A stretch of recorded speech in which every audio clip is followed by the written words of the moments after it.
Those who walk alone often arrive at places no map has ever seen. Ascenders, you know what's more radical than rebellion? Silence. You know what's louder than noise? Isolation. You know what bends reality? A brain that refuses to sync with the mainstream. The world has tried to label you quiet, arrogant, hard to read, emotionally unavailable, but they missed something critical. You're not broken, you're built differently. This video isn't for the ones chasing popularity. It's for the ones who've opted out of the social algorithm. You don't play the game because you've mastered the rulebook and found it boring. Today, I'm going to show you why the Sigma male isn't just a different personality style. He's neurodivergent by design. These 10 reasons aren't rehashes, they're code-level breakdowns. Insights forged from deep observation, not online trend bait. Ascenders, stay alert. Some of these truths may hit too close, and if they do, it's because you've always known you weren't wired like the rest. If you haven't already, subscribe. Not to be part of a crowd, but to step further out of it. Let's get surgical. 1. Silent pattern recognition mode. To the outside world, you might seem passive, even disconnected, but internally, you're scanning, computing, connecting invisible threads. You walk into a room, and while others talk, posture, perform, you're analyzing. Facial tension, microshifts in body language, vibe disruptions. You catch it all, not because you're trying to, but because your brain can't not. This is silent pattern recognition, a form of hyperperception that borders on the neurodivergent. And no, it's not the same as being observant. It's deeper. It's an intuitive data sync that runs in the background of your thoughts. You can predict what someone will say before they say it, not through magic, but because your mind processes non-verbal data faster than they process their own intentions. You see the lie under the smile. You hear the discomfort behind the joke. You can't always explain it. You just know. This isn't a social skill. It's a neural adaptation. It develops from years of being the outlier, outside the circle but watching it spin. While others think in words, you think in structures. While most people seek stimulation, you seek understanding. This ability makes you a powerful strategist, a lethal negotiator, but it also makes you socially fatigued. Why? Because once you've decoded someone, the rest feels redundant, predictable, and Sigma minds despise repetition. Here's the twist. Society isn't built for people who operate on this wavelength. It rewards loud charm, fast talk, and surface-level bonding. You reject that by default, not out of rebellion, but because it lacks data integrity. If you've been told you overthink, read into things too much, or make everything deep, this is why. It's not a flaw, it's how your neural architecture functions, and it's not changing, ever. 2. Rejection of neurotypical scripts. There's a script the world expects you to follow. Say hi, smile, ask how the weather is, laugh at the right time, apologize for silence. But as a Sigma, you look at that script and go, who wrote this? It doesn't feel real. It doesn't feel necessary. And your mind resists it like an allergic reaction. This is where your neurodivergent traits show hard.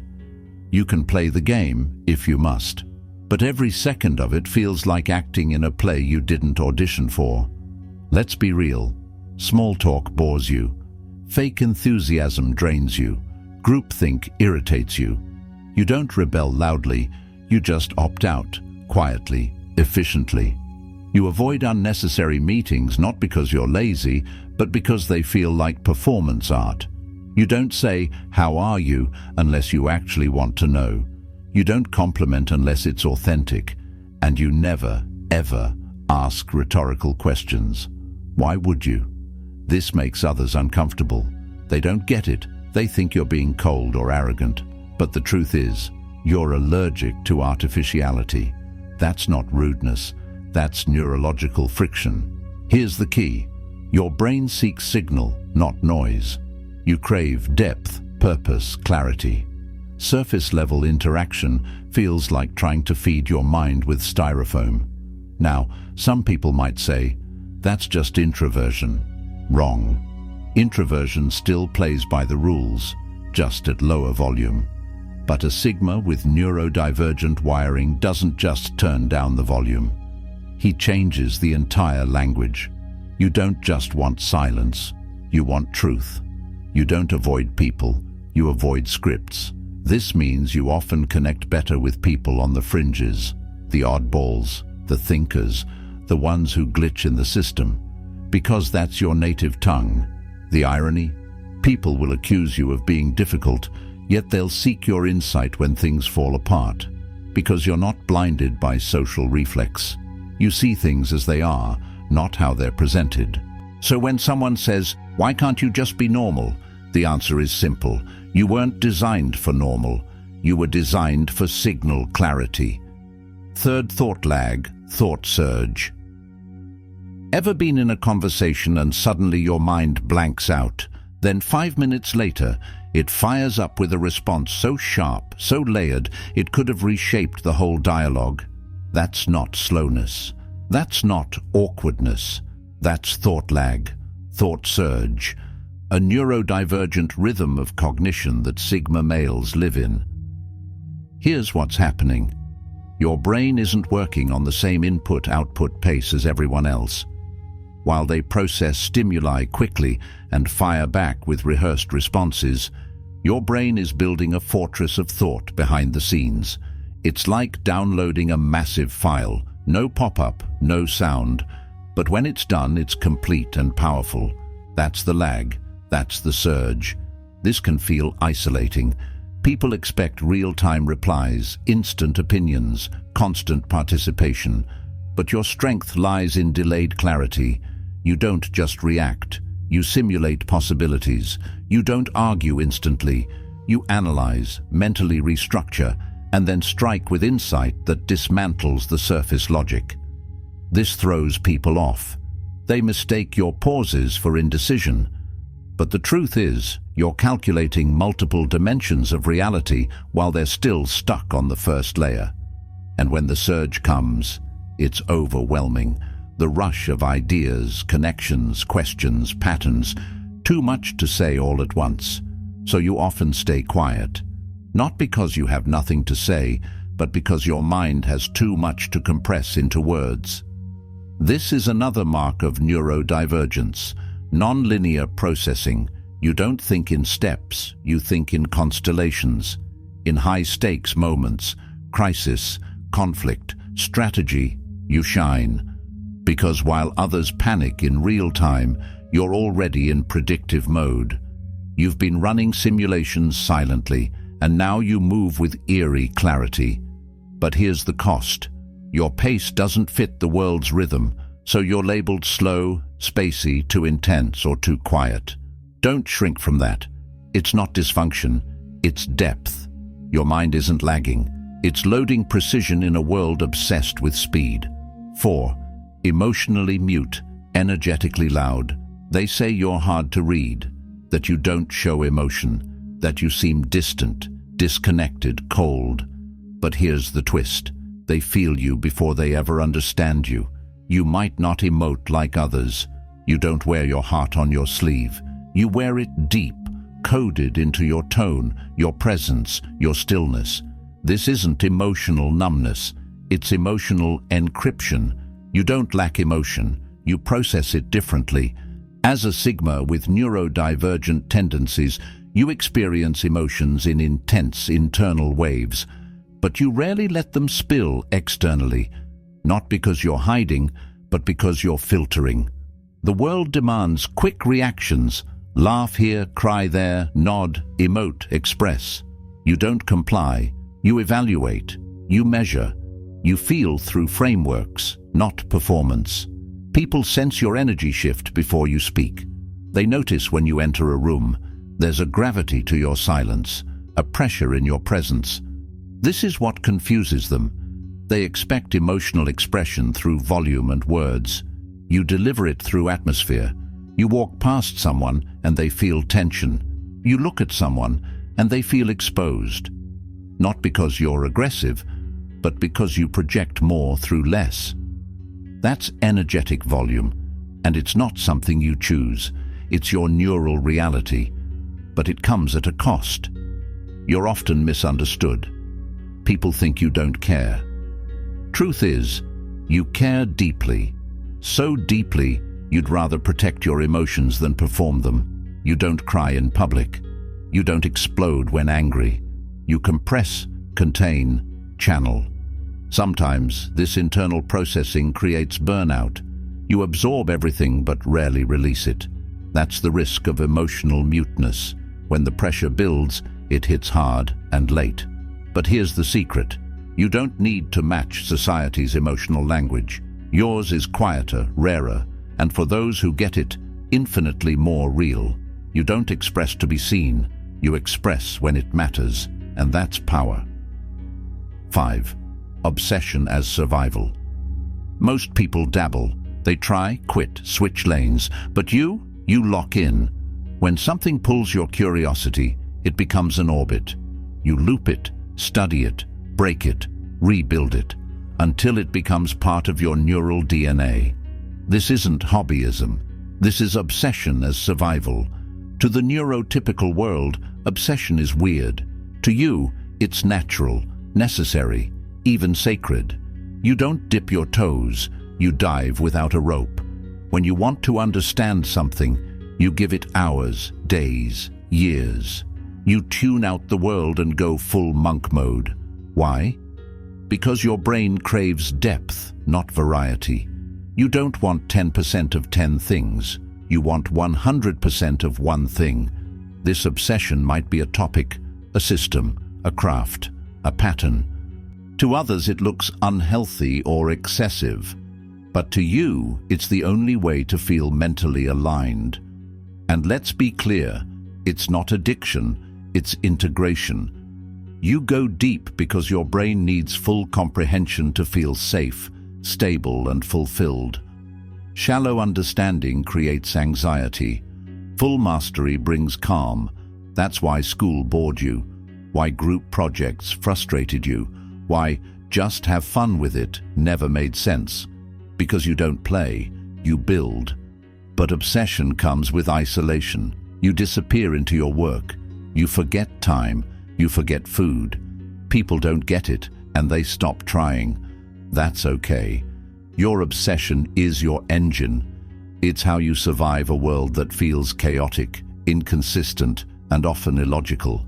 Your deep dive brings order. And later, that obsession often becomes your weapon, your business, your vision, your edge. Others chase passion. You chase precision. That's not broken. That's Sigma as hell. Sixth eye contact is a game of control eye contact. Most people see it as polite, respectful, socially necessary, but for you, it's a power move, a calibrated signal. As a Sigma male with neurodivergent wiring, you don't treat eye contact casually. You treat it like a tactical maneuver, used with intention, never wasted. You don't avoid eye contact because you're shy. You avoid it because it's exhausting, because when you look into someone's eyes, you're not just seeing them, you're reading them. And sometimes that's too much data to process in real time. To you, eye contact is a two-way scan. It's intimate, vulnerable, dangerous. You feel the emotional static, the micro-expressions, the buried tension, and it floods your system. So instead of drowning in that intensity, you control the stream. You decide when to engage and how deeply. People may call that creepy, cold, too intense. They're right. It is intense, because when you look, you see, not the mask, not the posture, the raw system underneath. This is the opposite of neurotypical behavior. Most people use eye contact to fake connection. You use it to measure truth. That's why, when you do lock eyes, it hits. It lands with weight. It makes people uncomfortable or exposed, because they sense you're not just looking, you're decoding. Sometimes you stare, not to intimidate, but because your mind is focused, your thoughts aligned, and your instincts are firing. Other times, you look away, not out of submission, but to pull back the intensity. To the untrained, that reads as odd behavior. To those who get it, it's signal mastery. You don't use eye contact to conform. You use it to navigate control, when to assert, when to retreat, when to remain unreadable. It's not avoidance, it's strategy. So the next time someone says, "Why don't you look me in the eyes when you talk?" smile inside, because they have no idea you're already 10 steps ahead, deciding whether they even deserve that level of engagement. 7. Noise. Sensitivity is environmental intelligence. You walk into a space. Someone hears chatter. Someone else hears music. You hear the buzz of the fluorescent lights, the hum of a refrigerator 2 rooms away, the sharp clink of a fork across the room, and the exact rhythm of that AC vent cutting in and out every 47 seconds. This isn't being too sensitive. It's environmental intelligence. It's how your brain maps threat, order, and detail in surround sound. For neurodivergent minds like yours, the world doesn't come with filters. It comes raw. Your sensory system picks up signals that others block out. This isn't a weakness. It's an upgrade with a price. That price: mental fatigue, overwhelm, sensory burnout. Because while others process selectively, you're taking in everything, and you can't turn it off.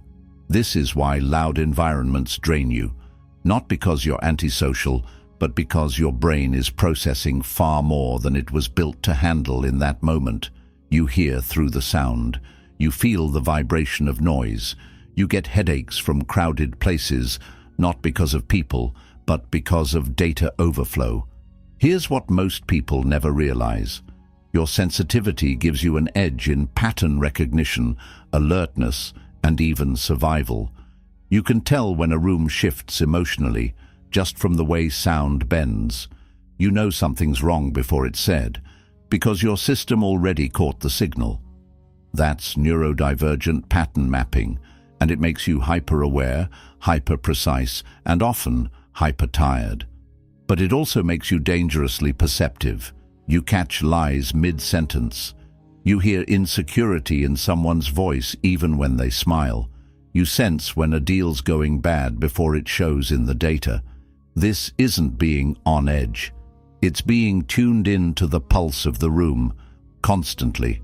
And while others use noise to escape themselves, you seek quiet to return to yourself. Your silence isn't emptiness. It's your version of system restore. 8. Time doesn't flow. It bends. For most people, time moves in a straight line. They live by the clock, segment their days, and measure life in routines. You don't.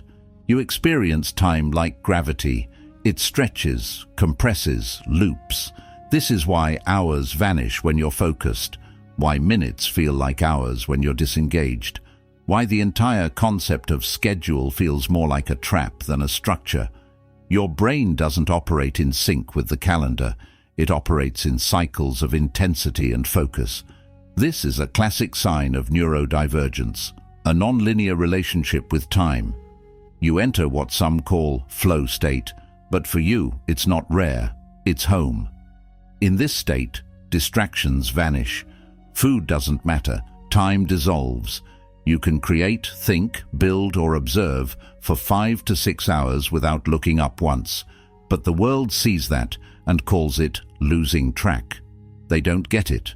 You're not losing time, you're bending it. But the flip side is real too. There are days when doing one task feels like moving through concrete, where motivation is absent and every minute feels like a looped hour. People call this laziness or moodiness. It's neither. It's a neural desynchronization with society's version of timekeeping. That's why 9-to-5s feel suffocating, why alarms make you feel hunted, why productive hours never match your internal tempo.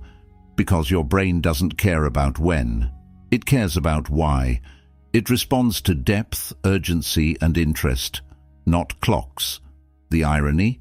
You often get more done in one hyper-focused night than others do in a structured week. Because when your internal rhythm aligns, you don't need discipline. You need to get out of your own way and let the surge happen. So if you've always felt off schedule, misunderstood, or accused of being inconsistent, it's not a defect. You don't follow time. You rewrite it. 9. Minimalism equals cognitive efficiency. People see your clean desk, sparse room, or blank walls and assume you're cold. But they don't get it. Your minimalism isn't about style. It's mental engineering. As a Sigma male with neurodivergent traits, you aren't drawn to minimalism because of trends. You're drawn to it because it removes cognitive drag. Everything around you is either signal or noise. If it's noise, it's gone. Most people collect things. You strip them away. Why? Because every object in your space is another decision point, another micro-distraction, another demand on your mental bandwidth. You operate like a tactical system. If it doesn't serve function, purpose, or clarity, it's eliminated. That's not cold. That's cognitive efficiency. You know that clutter equals chaos, not just visually, but neurologically. Every item in your field of vision is a data point your brain processes, even if you're not paying attention to it, so you minimize. Your clothes, streamlined, your tech, optimized, your environment, calibrated, because your brain already runs deep, internal processes non-stop. You don't need external interference adding noise to your signal. This makes you a master of environments. When others waste time getting in the zone, you create a zone by design. Every detail supports focus. Every item exists for a reason. But society doesn't reward this. It romanticizes abundance. More is better. You live by the inverse. Less is power. People may not understand why you live so lean, why you own 5 shirts, why your desk looks empty, why you don't chase luxury aesthetics, because you're not decorating a life. You're engineering a mind space. This is why you thrive in solitude, precision, silence, why you can enter deep work zones faster, why you burn less mental fuel doing more. Your minimalism is a reflection of your mental code.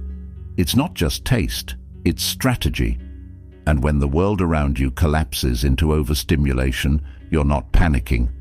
You're already in low-friction mode, free to think, act and adapt faster than anyone else. That's the power of minimalism as cognitive design, and it's one more reason why Sigma equals neurodivergent. 10. Loneliness isn't a threat. It's fuel for most people. Loneliness is a wound, a signal that something's wrong, a punishment. But for you, it's the source code. As a Sigma, you don't just tolerate being alone, you thrive in it. Your neural system doesn't crave constant social interaction. It craves internal coherence, alignment, clarity, independence. This is why solitude energizes you. It's not absence, it's presence. Your presence, without noise, without masks, without distortion. Most people use others as mirrors to know who they are. You don't. You sit in silence until your mind becomes a mirror to itself. That's neurodivergent territory. The need to withdraw isn't escape, it's integration. When you're alone, your thoughts connect, ideas emerge, your identity resets. This is how you survive a world that feels too loud, too fast, too fake. But society pathologizes this. If you're alone, they assume you're broken, bitter, hiding. They throw labels: antisocial, depressed, detached, wrong. You're not escaping people, you're returning to center. This is why relationships for you aren't about filling time, they're about sharing space without losing self. If someone threatens your clarity, they're out. If someone respects your need for solitude, they become rare, valuable, and trusted. Your fuel doesn't come from attention, It comes from disconnection from the noise and connection to your own signal. In solitude, you sharpen, you read, train, strategize. You observe your mind like a weapon. And when you return to the world, you don't just blend in. You move with quiet precision. This is why so many high-performing Sigmas disappear before their breakthroughs. It's not retreat, it's charging the mind in sacred silence. You don't fear loneliness. You've learned to weaponize it. Because your power was never in the crowd, it was always in the quiet. Ascenders, if you've made it this far, you're not here by accident. You're not wired like the masses. You're not built for surface-level stimulation or cheap dopamine. You've been called difficult, too intense, too quiet, too distant, too logical. What they missed is this. You've been neurodivergent this whole time, and that's your edge. The Sigma male isn't a trend. He's a deviation from the blueprint. He doesn't rebel by noise. He rebels by clarity. You don't want to fit in. You want to function at full capacity. And the truth is, most systems can't handle that. So what do? You sharpen alone. You observe in silence. You act with force. You build a life that matches your internal code, not society's expectations. This video wasn't made to inspire the masses. It's for those who've been misunderstood their whole lives, who felt like outsiders in school, workplaces, families, and even relationships. And now, you have the words for what you've always felt. You're not off. You're unsynced. And that's exactly what gives you your vision, your control, your edge. So here's what you do now. Don't waste your time explaining your wiring to people still stuck in a factory mindset. Don't perform. Don't dilute. Don't apologize for the silence you need, the obsessions you chase, or the depth you carry. Subscribe to Sigma Ascends, not to follow, but to fortify your divergence, to sharpen your internal edge with every video, to build a community that doesn't ask you to just be normal. Ascenders, the system wasn't made for us, so we make our own. Until next time, stay sharp, stay strange, stay Sigma.